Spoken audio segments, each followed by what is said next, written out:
kami ingin mempresentasikan hasil diskusi kami terkait judul analisis pengaruh frekuensi perdagangan saham pembelian tertinggi dan terendah pada perusahaan manufaktur yang terdaftar di periode tahun 2023 sampai 2024 pada PT Waskita Beton Purchase Tbk.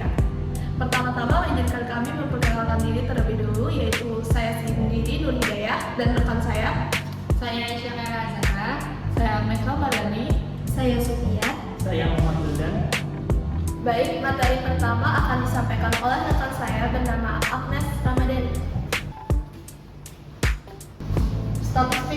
Statistika adalah ilmu pengetahuan yang mempelajari tentang metode pengumpulan, pengolahan, penafsiran, hingga penarikan kesimpulan dari sebuah data yang berbentuk angka-angka. Menurut Gaspes 1989, statistika adalah ilmu pengetahuan yang berkaitan dengan cara-cara pengumpulan data, pengolahan serta analisisnya, penarikan kesimpulan, hingga pembuatan keputusan yang cukup beralasan berdasarkan fakta. Saham adalah bukti kepemilikan nilai sebuah perusahaan atau bukti penyertaan modal. Pemilik saham juga memiliki hak untuk mendapatkan dividen sesuai dengan jumlah saham yang dimilikinya. Saham adalah juga terbagi berdasarkan prioritas pembagian keuntungan ke pemegang saham atau dividen. Landasan teori. 1. Uji hipotesis. Uji hipotesis adalah sebuah prosedur statistik yang digunakan untuk membuat keputusan tentang nilai sebuah parameter populasi berdasarkan sampel data yang diambil dari populasi.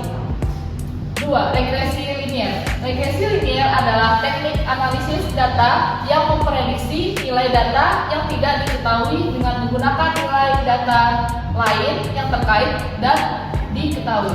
3. ANOVA. ANOVA adalah uji statistik yang digunakan untuk menilai perbedaan rata-rata lebih dari dua kelompok. 4. Analisis korelasi. Analisis korelasi adalah metode statistik yang digunakan untuk mengetahui apakah terdapat hubungan antara dua variabel atau dataset dan seberapa kuat hubungan tersebut. Bentuk-bentuk penyajian data. Terdapat tabel, grafik, diagram batang, diagram lingkaran, diagram garis. Metode penelitian. Data primer. Data primer merujuk pada informasi yang diperoleh secara langsung dari objek penelitian, baik oleh sesuatu organisasi maupun perorangan. Contohnya, data dari survei, wawancara, dan kuesioner. Data kuantitatif. Jenis data yang digunakan penelitian untuk praktikum adalah data kuantitatif yang dimana informasi yang didapatkan dalam bentuk angka. Maka data tersebut dapat diproses menggunakan rumus matematika atau dapat juga dianalisis dengan sistem statistik. Data sekunder. Data yang digunakan kami dalam praktikum ini adalah data sekunder, data yang diambil, data yang diperoleh penelitian atau pengumpulan data secara tidak langsung. Dikatakan tidak langsung karena data diperoleh melalui perantara, yaitu bisa lewat orang lain ataupun lewat dokumen. Praktikum ini menggunakan data frekuensi perdagangan saham dengan pembelian tertinggi dan terendah pada PT Waskita Beton Purchase Tbk yang didapatkan dari website Bursa Efek Indonesia (BEI). Oke, baik, untuk yang selanjutnya akan saya bacakan sendiri, yaitu data yang bisa dilihat dari sini. Kami mengambil 30 data dari web IDX. Kami mengambil PT perusahaan Waskita Beton Purchase Tbk, yang mana kami mengambil frekuensi sebagai nilai Y dan harga tertinggi dan terendah sebagai nilai X, seperti yang dapat dilihat dari gambar. Oke, tabel distribusi frekuensi. Di sini terdapat interval. Interval didapat dari C sama dengan XN dikurang X dibagi K. Hasilnya seperti pada tabel ini. Frekuensi didapat dari nilai interval. Nilai tengah didapat dari I ditambah 1 dibagi 2 dikali batas bawah. Nilai tepi didapat dari rumus tepi bawah ditambah tepi atas data sebelumnya dibagi 2. Oke. Untuk frekuensi kumulatif didapat dari nilai frekuensi pada tabel terlebih dulu nilai 0 dimulai dari nilai 0 terlebih dulu, baru kita tambahkan dengan angka frekuensi sebelumnya yaitu 38 ditambah 2 hasilnya adalah 40. Selanjutnya akan bernilai sama. Terdapat Fi dikali Fi. Untuk mendapatkan Fi kita akan peroleh dari frekuensi yaitu 38. Untuk mendapatkan Fi didapat dari nilai tengah yaitu 12,5, sehingga 38 dikali 12,5 hasilnya 47,5. Begitu seterusnya sampai bawah. Nah, untuk mendapatkan mean itu hasil dari jumlah keseluruhan Fi kali Xi, hasil keseluruhan dibagi 90, total keseluruhan dari frekuensi itu sendiri yang menghasilkan 3521 dibagi 90 yang menghasilkan jumlah 391,122. Dan ini terdapat grafik yaitu grafik garis yang dimana pengaruh frekuensi terhadap harga tertinggi dan terendah bisa dilihat pada gambar. Nah, di sini ada grafik lingkaran pengaruh frekuensi terhadap harga tertinggi dan terendah bisa dilihat pada gambar. Nah, di sini terdapat grafik batang, terdapat juga pengaruh frekuensi harga tertinggi dan rendah yang dapat kalian lihat pada gambar ini.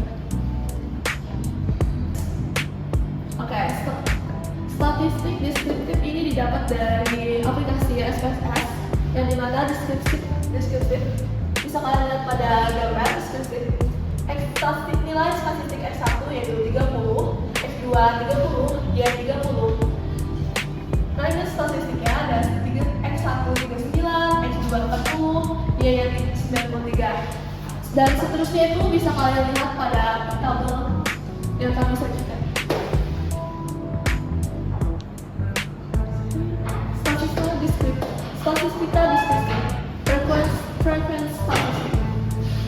Seperti kalian lihat, N valid missing X1 30, X2 30, Y 30. Missing 000, meannya 37,63, X2 nya 37,37, Y nya 35,30. Dan untuk seterusnya bisa kalian lihat pada tabel yang telah kami sajikan. Baik, untuk materi selanjutnya akan dibacakan oleh rekan saya yaitu Aisyah Khaila Azhar. Saya di sini ingin menyajikan data uji korelasi yang sudah kami lakukan. Yang pertama, kami menentukan hipotesis H0 dibanding rho sama dengan 0, H1 dibanding rho tidak sama dengan 0. Yang kedua, kami menentukan tarif neta. TF adalah data yang sudah kami kumpulkan yang berupa 30, lalu dikurang 2, jadinya 30 dikurang 2 sama dengan 28. Pada alfa dibagi 2 sama dengan 0,05 dibagi 2, yang hasilnya 0,025. Saat kami melakukan pencarian di nilai distributif T, yang kami dapatkan adalah 2048. Yang ketiga, kami melakukan ujian statistik dengan rumus T sama dengan R akar N kurang 2 dibagi akar 1 dikurang R pangkat 2. Untuk angka yang kami dapatkan, ini kami mendapatkan dari hasil tabel korelasi di SPSS. Jadi 331,394 akar 28 karena N adalah 30 dikurang 2 per akar 1 dikurang 331,344 akar 2. Maka hasil yang sudah kami dapatkan dari sini 1.153.306,776 dibagi 331,344 hasil dari yang kami hitung tadi. Maka hasilnya mendapatkan 5.005,2915. Yang keempat, kami menentukan daerah keputusan. T hitung adalah hasil yang sudah kami hitung, maka lebih besar dari T tabel yang sudah kami temukan 2048, maka keputusannya adalah menolak H0. Yang kelima, kesimpulannya adalah terdapat korelasi antara harga tertinggi X1 dan harga terendah X2 dengan frekuensi pembeli saham yaitu Y. Yang kedua, kami melakukan ujian ANOVA. Yang pertama, kami menentukan hipotesis H0 dibanding mu1 sama dengan mu2 sama dengan mu3. H1 dibanding harga tertinggi dan terendah terhadap frekuensi pembeli saham tidak sama. Yang kedua, tingkat signifikannya alfa sama dengan 0,05. Jadi hasil uji ANOVA yang kami dapatkan pada aplikasi SPSS terdapat angka-angka di sini seperti sum, DF, MEAN, F, dan C. Lalu saat kami melihatnya, maka kami mendapatkan hasil yang tidak sama. Jadi H0 dibandingkan ditolak, yang berarti ada perbedaan antara harga tertinggi dan terendah terhadap frekuensi pemisahan. Di sini juga kita bisa lihat grafik dari X1 dan X2. Setelah kami mencari uji korelasi di aplikasi SPSS, kami juga mendapatkan uji korelasi dari data yang tadi, seperti correlation, SIG, sumnya, covariance, dan N dari X1, X2, dan Y. Yang kami hitung tadi dalam uji korelasi, kami menggunakan covariance X2 dan X2, yaitu 331,344. Materi selanjutnya akan dibacakan oleh rekan saya, Muhammad Wildan. Baik, untuk materi selanjutnya kita ada uji regresi linear dari aplikasi SPSS. Di sini ada memuat model summary yang berisikan nilai R, R square, adjusted R square, standard error of the estimate. Yang nilainya dapat kita lihat sendiri pada tabel di sini. Baik, selanjutnya ada ANOVA yang berisikan nilai dari sum of square, DF, main square, F, dan C dari deficit dan residual. Yang nilainya sendiri ya dapat lihat di tabel berikut. Selanjutnya residual statistik. Ini berisi tentang nilai-nilai seperti minimum, maksimum, mean, standar deviasi, dan N.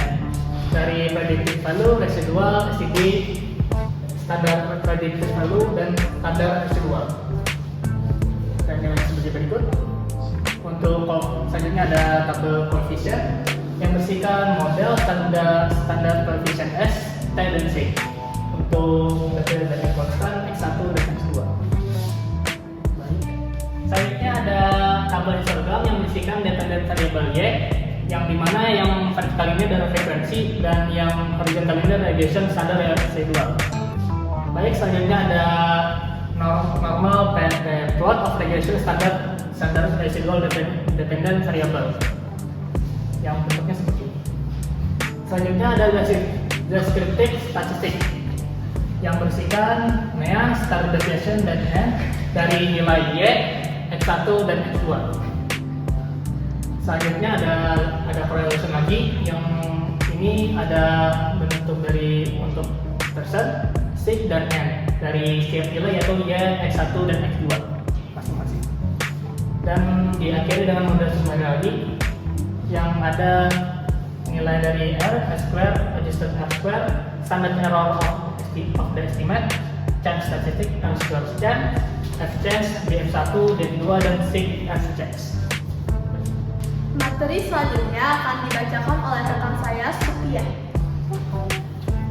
Baik, selanjutnya ada tentang uji regresi berganda SPSS lanjutan dari yang sebelumnya. Di sini ada tabel ANOVA yang dimana terdapat sum of squares, DF, mean square, F, dan C. Yang dimana di sini ada tertera regression, residual, dan total. Yang dimana nilai F dan C-nya adalah 237,478 dan nilai C-nya adalah 0,0B. Kemudian selanjutnya ada tabel coefficient yang dimana standardized coefficient dan kemudian T, SIG, dan correlation. Yang dimana nilai X1 dan X2 nya terdapat pada minus 0,971 dan 0,971. Next. Selanjutnya tabel residual statistik yang dimana tertera minimum, maksimum, mean, standard deviation, dan nilai N.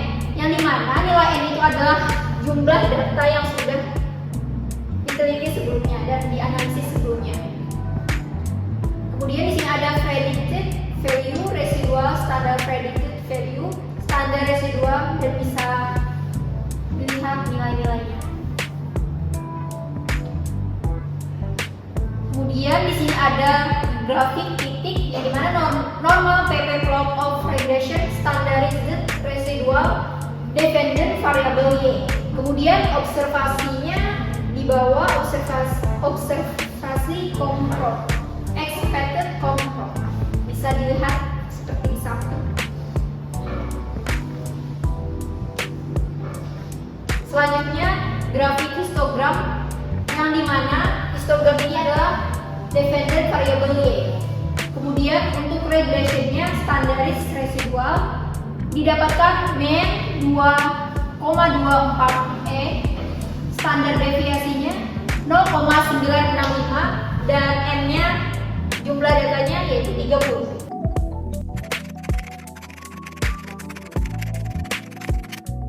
Baik, itu saja yang dapat kami sampaikan dalam presentasi kali ini. Mohon maaf jika ada kesalahan maupun kekurangan dalam penyampaian materi yang kami berikan. Kami ucapkan terima kasih. Wassalamualaikum